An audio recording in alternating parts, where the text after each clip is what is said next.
Asdiqa, salam alaikum. Bonjour ou bonsoir les amis. J'espère que vous allez bien partout où vous êtes. Bienvenue sur votre chaîne Bled Magharibia qui attend comme toujours vos encouragements.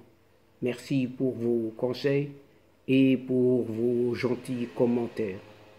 Et abonnez-vous pour rester bien informé et surtout rapidement. Pour moi, je suis heureux de vous retrouver à travers cette nouvelle séquence. Chers amis, mesdames et messieurs, cette vidéo se consacre pour son essentiel à un certain Iran qui renforce sa présence militaire en Mauritanie et menace par là, le Maroc. En effet, Téhéran a manifesté son soutien à un certain front Polisario, juste dans le but de se rapprocher d'une certaine Algérie, de ses vieux capots, et de gagner de l'influence, une certaine influence au Maghreb. Les exécutions de 4 personnes récemment en Iran ont réussi à instiller la peur dans la société iranienne, calmant ainsi la vague de protestation qui a éclaté en septembre de l'année dernière. En conséquence, le gouvernement iranien a pu détourner son attention vers de nouveaux objectifs à son programme, notamment une certaine expansion de son influence dans plusieurs régions géostratégiques. L'une des plus importantes est le Maghreb, bien sûr, où Téhéran cherche à prendre pied grâce à son soutien à ce front Polisario, toléré par cette Algérie, si ce n'est elle qui l'a créé, et au déploiement de Téhéran, de ses forces, de ses gardiens de la révolution, cette fois-ci en Mauritanie. Cette démarche du régime des ayatollahs inquiète le Maroc et la crise diplomatique entre Rabat et Alger ne semble pas près d'être résolue et la souveraineté sur le Sahara marocain reste une ligne rouge entre les deux administrations.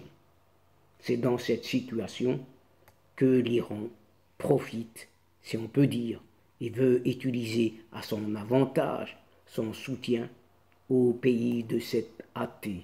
Un athée, comme vous le savez, sans foi ni loi et sans morale ni vertu. Mais en même temps, cet Iran fait pression sur Rabat.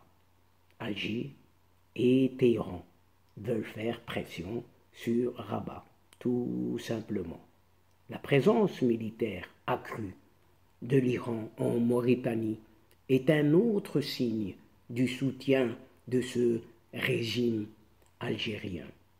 Et selon des sources consultées et bien informées par des médias tels que As-Sabah, les gardiens de la révolution ont reçu des instructions pour étendre leur activité dans plusieurs pays africains.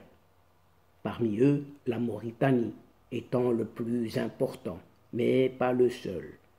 Le Sénégal est un autre pays qui connaît déjà une augmentation de la présence de ses forces, ce qui a conduit, il y a une décennie, à des affrontements entre Iraniens et Sénégalais et à la rupture des relations diplomatiques entre Téhéran et Dakar. C'est à l'exemple du Maroc.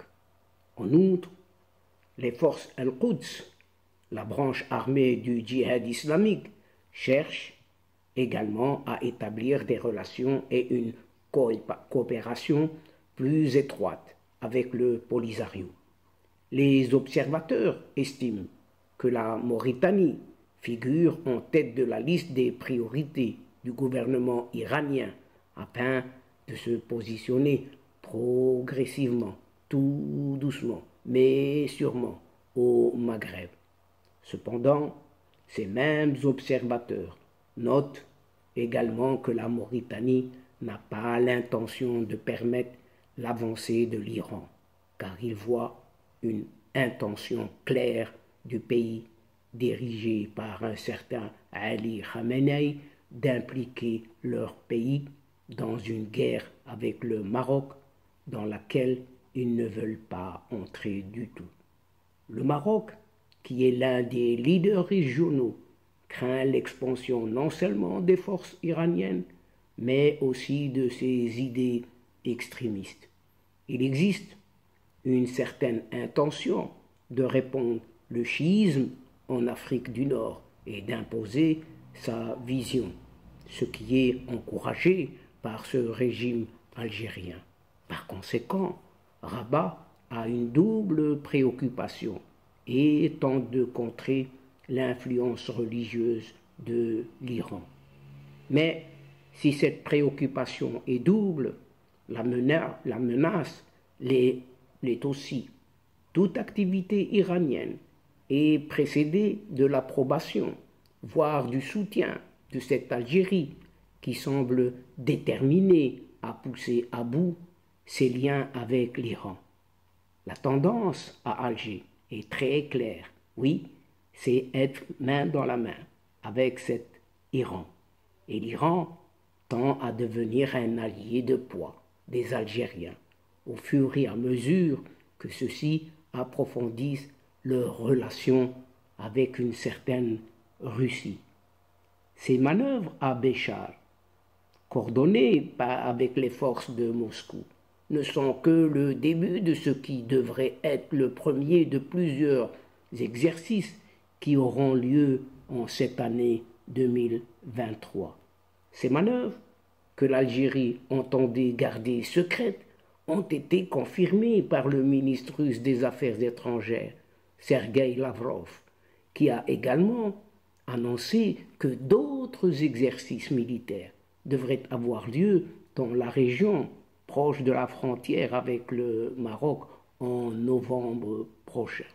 Et donc, chers amis, mesdames et messieurs de la chaîne, c'est ici, sur cette inquiétante incrustation qui ne dit pas son nom, iranienne, en Afrique du Nord, avec l'aval de ces vieux capots algériens, que prend fin cette séquence en prenant congé de vous, tout en espérant vous retrouver avec un immense plaisir et comme d'habitude. Merci pour votre fidélité, mais n'oubliez pas de nous soutenir en vous y abonnant en grande masse. Aussi, partagez au grand maximum vos séquences vidéo afin d'aider votre chaîne qui en a énormément besoin. Pour moi, il ne me reste plus qu'à vous dire au revoir les amis. Al-Asdiqa, salamu alaikum wa rahmatullah wa barakatuh. À la prochaine fois et à bientôt. إلى اللقاء في حصة أخرى إن شاء الله. مع السلامة.